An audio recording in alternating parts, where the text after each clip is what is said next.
Suite à mon engouement pour la recherche de l'urbex, mais aussi des endroits abandonnés, tels que des maisons ou des châteaux, manoirs ou domaines oubliés, plusieurs personnes de mon entourage, amis, voisins, m'ont incité et parlé d'un endroit culturel oublié, ou plutôt laissé de côté.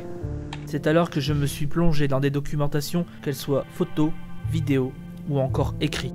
C'est en préparant mes affaires et les outils nécessaires que je pars, avec engouement, dans un voyage historique d'un château laissé de côté.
Bonjour les amis, aujourd'hui on se retrouve devant un château est abandonné. Donc je vous le montre, mais je peux pas y rentrer, malheureusement.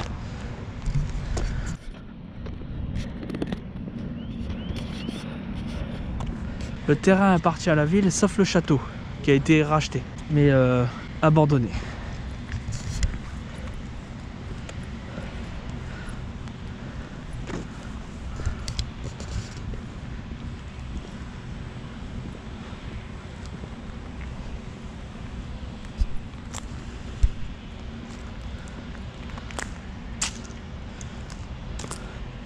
On voit carrément la structure descendre. Ouais, il y a un arbre, je sais pas si vous le voyez les amis, je vais vous le montrer. Juste là en haut, il y a un arbre qui pousse à l'intérieur. Oh là là.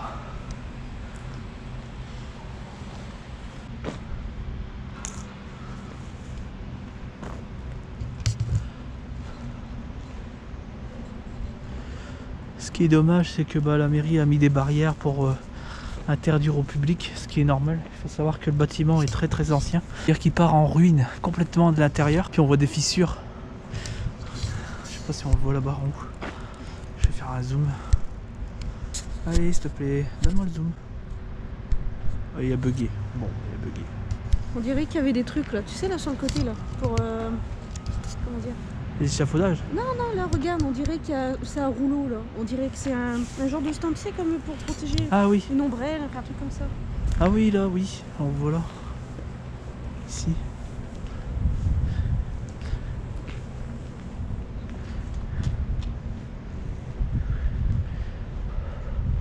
Je fais le tour, hein.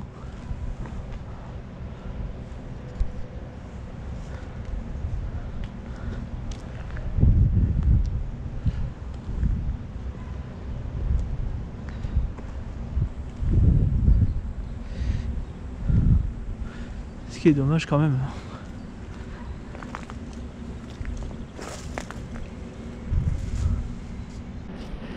On voit très bien que le haut est ouvert, mais pas le bas. Tout a été cloîtré, fermé au public. Après ça peut se comprendre. Il y a même encore un câble d'électricité juste là. Donc il doit encore avoir du courant à l'intérieur. Sauf que... il n'y a plus rien. Ça a été forcé. On voit que les barrières ont été forcées. On voit que les gens essayent d'y aller à l'intérieur. Les barrières sont défoncées. Ce qui est triste, c'est que des gens dégradent ces endroits-là, alors que ces endroits sont historiques. C'est triste. C'est quand même triste.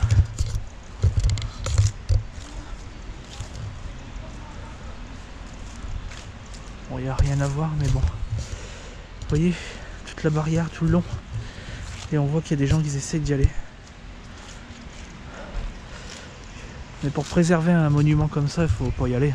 Regardez les amis. Le bâtiment part en ruine. Puis on le voit là. Les morceaux.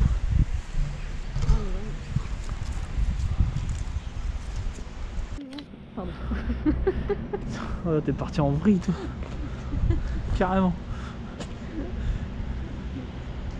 Il y a une tête d'ampoule là, ça fait flipper. Ouais, juste là, à partir de là, là-bas.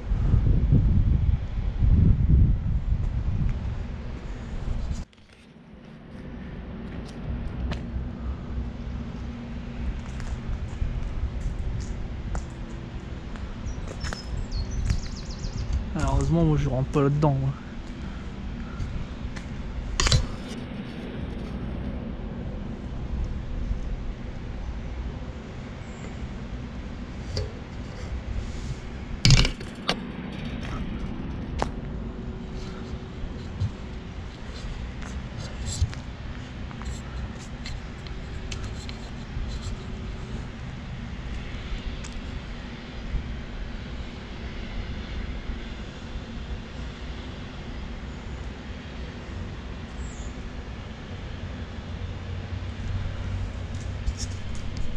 C'est ici, sur ces lieux, les amis, que je vais vous laisser. Sur ce lieu historique qui malheureusement est à l'abandon et fermé au public. J'ai pris des photos et j'ai pris pas mal de vidéos. On va essayer de faire un petit montage là-dessus et voir son histoire pour vous le raconter si je le peux.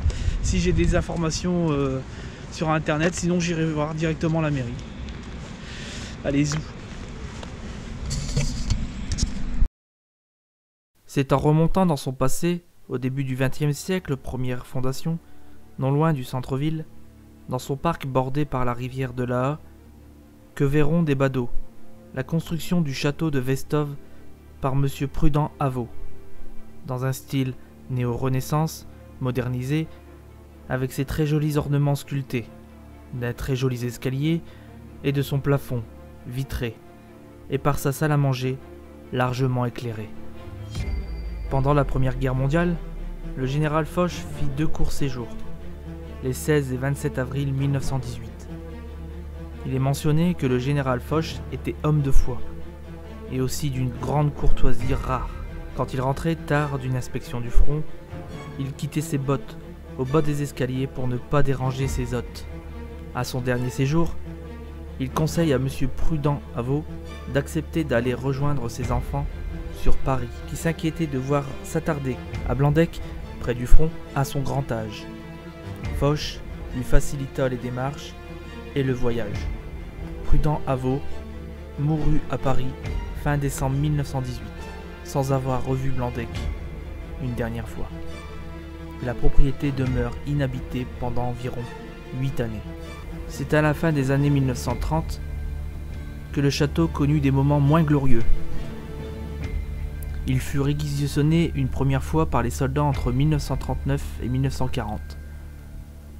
Le château sert ensuite de commandanture jusqu'en 1943 par l'armée allemande. C'est dans cette même année que les Allemands quitteront l'endroit pour laisser les portes ouvertes, laissant la population récupérer le bien.